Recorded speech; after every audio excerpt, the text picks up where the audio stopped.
Welcome to Manotick StringWorks.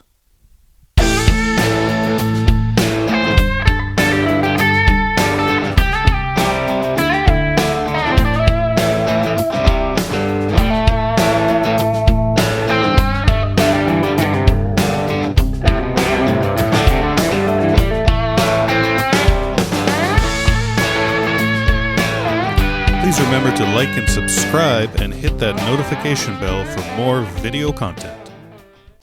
Alright, we're going to check the relief now, see where we are.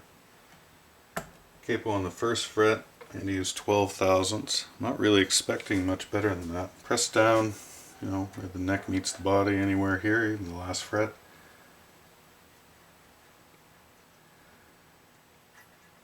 You can hear that scraping, so it's just scraping 12 thousandths, so that's pretty good. Yeah, you can still hear the 10. So I would say that's good for now. So we still have an action issue, so the string height. So the highest we want to see this is about 6/64 at the 17th fret. And using my gauge here, so here's 6.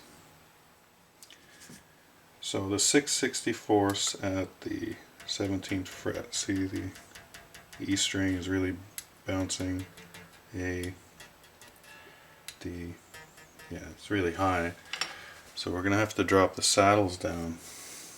I'm going to check with a string gauge ruler. Yeah, we're like 8/64. That's like 12. So I'm not sure we're going to have enough adjustment without shimming the neck, maybe. Well, let's see. Let's see how far down I can drop these things. Alright, so I've got a 1.5 millimeter little hex screwdriver, and I'm going to drop these saddles down as low as they will go.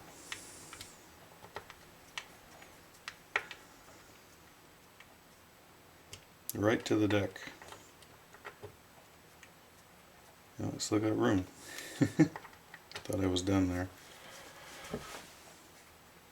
Alright, well, the screw is almost out, so I think we're good. So I'll do these to all of them, and then we're gonna, I can see that's too low, but that's fine. I'd rather drop them down low and then just slowly raise them up. Okay, saddles are all down. I'd like to see 5/64, high end at 6. So we're going to start at 5/64 at the 17th.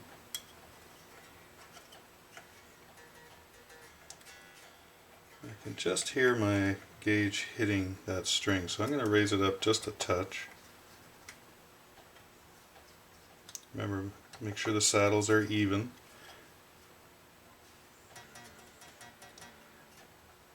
That's good. Scraping here, so on the A string we're going to raise that up a little bit,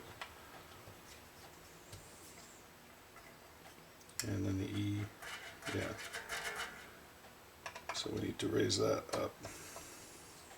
And I usually like to have the E string up a little higher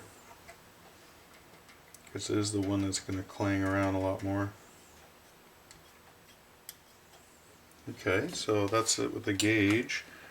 Now if I use the ruler in 64ths, you can use millimeters. I like to use 64ths.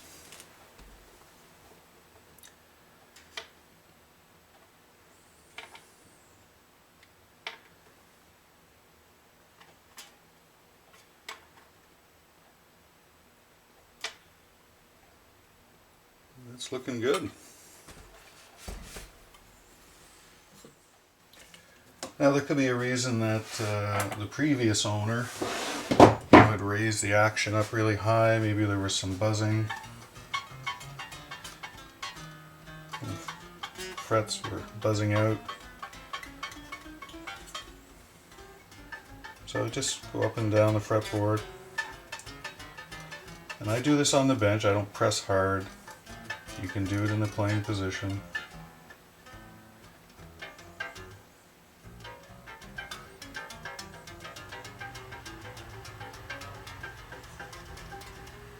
Yep.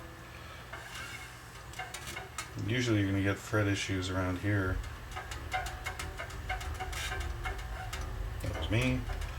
So I think we're good on the fretboard with this height. It can go higher, which is fine, like 6/64 would be the max. I'm going to check intonation, but I just am curious about the nut before I do anything else. So on a bass, I like to see 20 thousandths at the first fret. Can go as low as 18, but so if you press at the third fret and then press at the first, that's really low. So I don't think there's anything to do here, so I'll try 20 thousandths.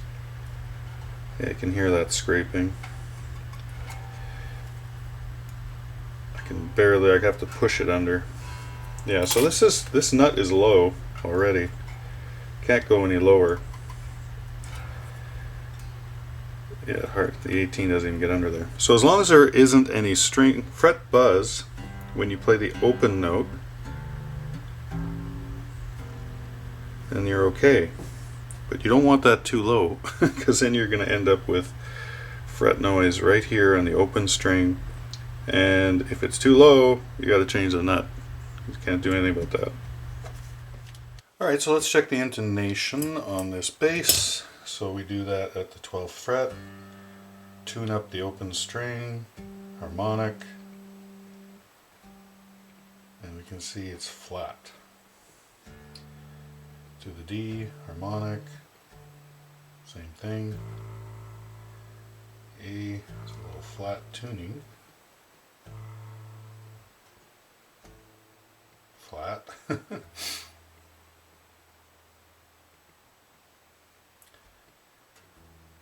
Flat. So everything's flat. So wouldn't have come from the factory like that years ago. So someone's obviously thought that everything was had a funny setup. I don't know. So I'm going to move these saddles back. Pretty simple. This nice adjustable bridge. It was just a Phillips screw in here, and you can slide them back and forth. Again, this is really nice. So, okay, well, let me adjust these and see how it goes. All right, just one last tweak here.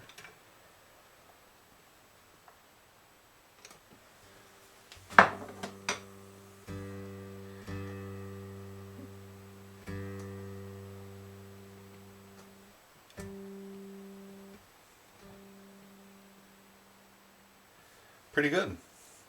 So I'm going to do all of the strings, of course, and these are older strings too, so I'm not so sure they're keeping their tune as well as they should. But we'll finish that up and then we'll do the pickup height. Alright, last thing we do with the setup is the pickup height. So 1/8 on the bass side, 3/32 on the treble as a starting point. So I'll use my gauge, press down the last fret, too high, too high, too high, too high. So we're going to suck those down. You see there's 2 screws on this side, so make sure you do them evenly.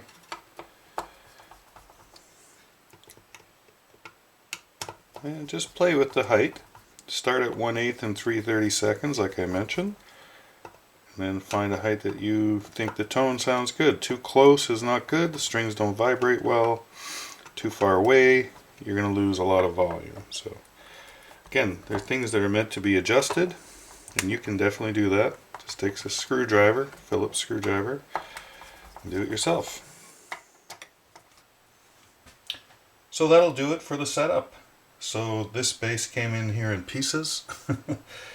With a bent bow twisted neck, so we were able to help the neck out with some mechanical assistance using clamps, and now I think we've got it at a really good playing position.